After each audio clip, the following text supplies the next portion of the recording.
Interviewin natin si Sir. Meron po ba kayong na-encounter na mga challenges? Kung meron man ako maiisip, mahirap na eh. Maganda, marami ako natutuhan sa iyo. Ang ganda nung ano. Kayo po ba ay na-stress sa pagpapagawa? Hindi ba kayo uulit pa po ba kayo? Ako talaga sa sarili ko ang nagdesisyon nito. Oh no! Mga question.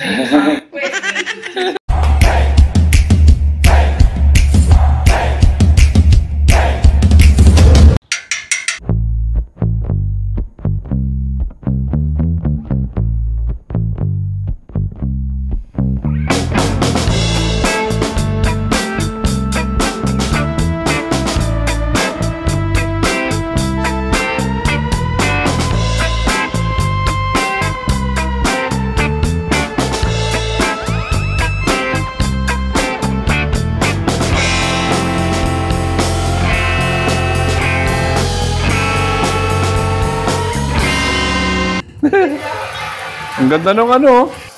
Ngayon. Ba, may pang-spray yung pipe. Na 1, 2. Wow. Masarap maglaruan ng mga bata to. Tapos ito naman, purified water to. Opo. Ganito po, yun. Sabon. Sabon to. Yan, lalagyan lang ng sabon. Tapos tingin ko ha. Oh my. Ayun. Ito yan. Ano ba? Yan, may ilaw. Nagana na. Tapos to. Tapos pag pinatay mo, bababa yan, plastic. Bababa yan. Yeah. So nga mga tol, andito si Sir Mr. Ismael. Interviewin natin si Sir kung anong masasabi niya sa project na ito. Sir, magandang hapon po sa inyo. Magandang hapon naman. Sir, ano po ba yung main expectation nyo sa paggawa ng proyektong ito? You know, ang bahay na ito is a low-cost housing. I did the renovation maybe 30 years ago on my own. I'm also an engineer, but I'm a mechanical engineer. So, nung naisip ko na ito, sabi ko doon sa anak ko, puntahan natin si Kuat. Kasi itong bahay na ito, floating. Di ba ito floating foundation? Yeah. Bago nung nakita ko yung ginuhukan nyo na, yung bahay na ito pala talaga walang mangyayari kung pinabayaan ko. Ini-expect ko dito yun ng bahay na ito is talagang maganda. Kahit nga yung sabi ng kapitbahay ko rito, Mel, tibay ng bahay mo, kahit barko, hindi mahihila. So yun ang mga isa sa mga expectation ni Sir.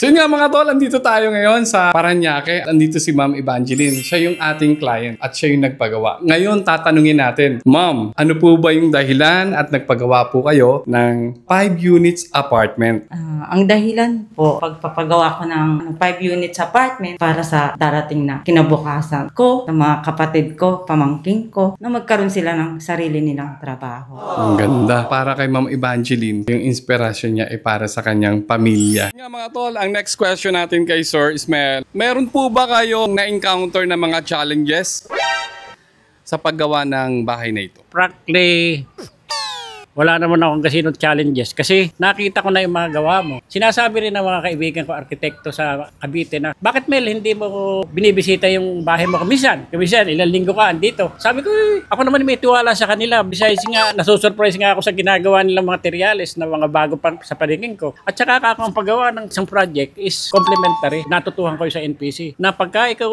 para ka bang pulis na ipupulis mo lagi yung iyong contractor, ay walang mangyayari doon. Mamahal na mamahal yun. Yung aking kuwan na sa NPC, gano'n kami. Opo. Complementary kailangan. Sir, sa mga na hindi nakakaalam, ano po ba raw yung NPC? National Power Corporation. Si Sir ay nag-work sa NPC. Doon ako tumanda.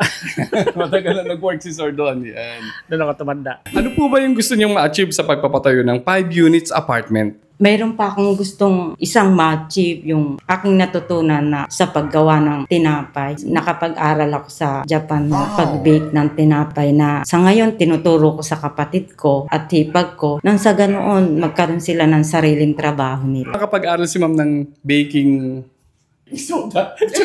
So yun nga mga tol, nakapag-aral si ma'am ng bread course sa Japan. Gusto niyang ibahagi dito sa atin, sa Pilipinas, at mabigyan ng kabuhayan yung kanyang pamilya. Mga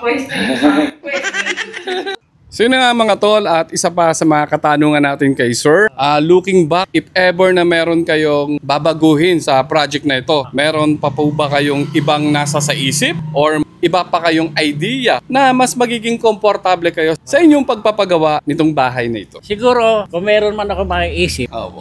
level ng naiisip ko, hindi naman ako makakakuha sa structural engineer gumawa. Satisfied na ako sa structural, civil engineer. Ako mechanical. Sana ko planta yun ako. Maaari ako maraming masasuggest sa iyo na maganda. Opo. Ay sa nakikita ko, marami ako natutunan sa iyo as a contractor. Yun ang maganda, marami ako natutunan sa iyo. Ako na kontrata. Opo. But it's a low-cost housing also. Wala akong ang problema ko rin sa personnel lang. Sa mga tao lang ang problema ko dito, wala akong problema. So ibig niyo sabihin sir, dati rin po kayong gumagawa ng mga bahay? Oo, wala, low-cost lang.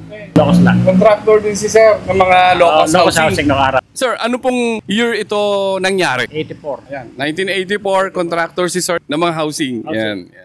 Kayo po ba ay na-stress sa pagpapagawa?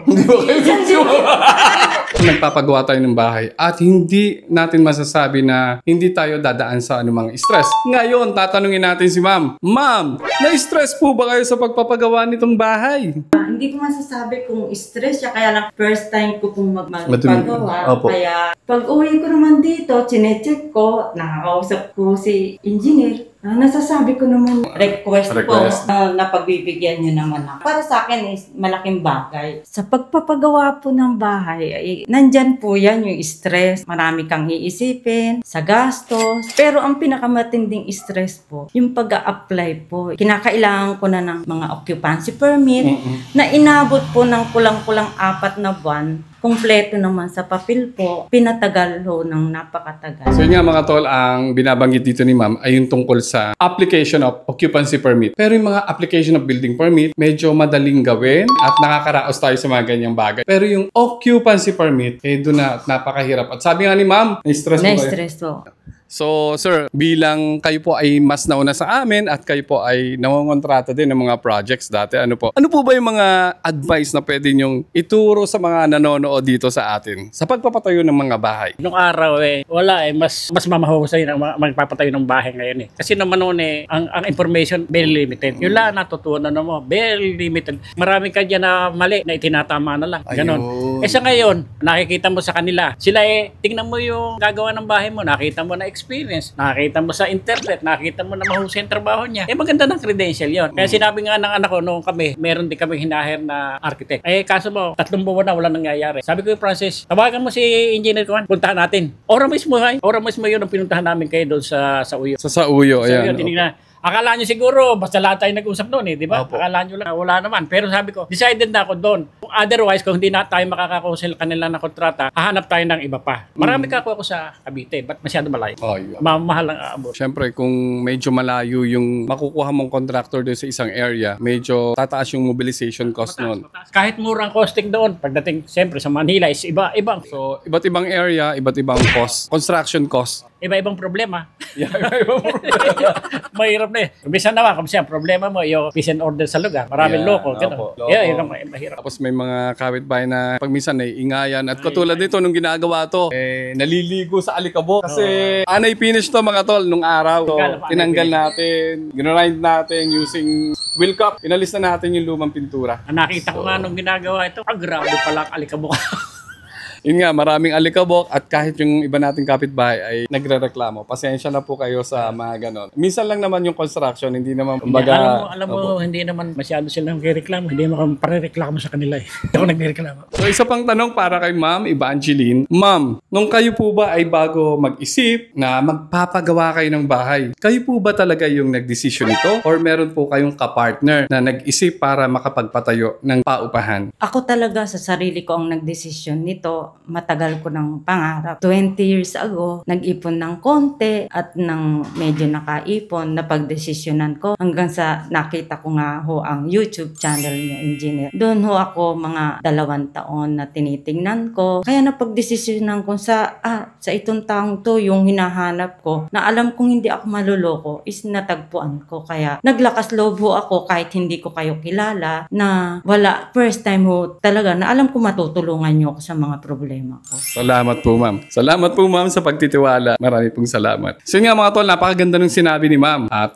sabi niya, mangarap ka, at mag-ipon ka, mag-impo ka, at wag masyadong palagastos para makaipon at matupad yung inyong mga pangarap. Ma'am, marami pong salamat. So Sir Ismael, marami pong salamat sa inyo. Marami pong salamat sa pagtitiwala sa amin. Mabuhay po kayo, sir. Thank you po. Salamat, maraming salamat. Alam mo yung project na ito bago ko pinagawa ko kay Mrs. Mahirap po. Ang hirap, wala kang sourcing ng material sa tao. Ang hirap na ng gano'n. I-manage, mahirap na. Oh. Kung pasensya, malaking pasensya ko dahil iba ang prinsipyo ko sa pagpapatakbo ng trabaho yun. Pero yung pagod, at 73, iba na ako, hirap na ako. Iba na. Pero Kahit na, medyo hirap na kayo. Hirap na, pero feel ko kasi pag natakot na, meron ako mga nakikita sa amin sa Made, 99, nagdadrive pa rin.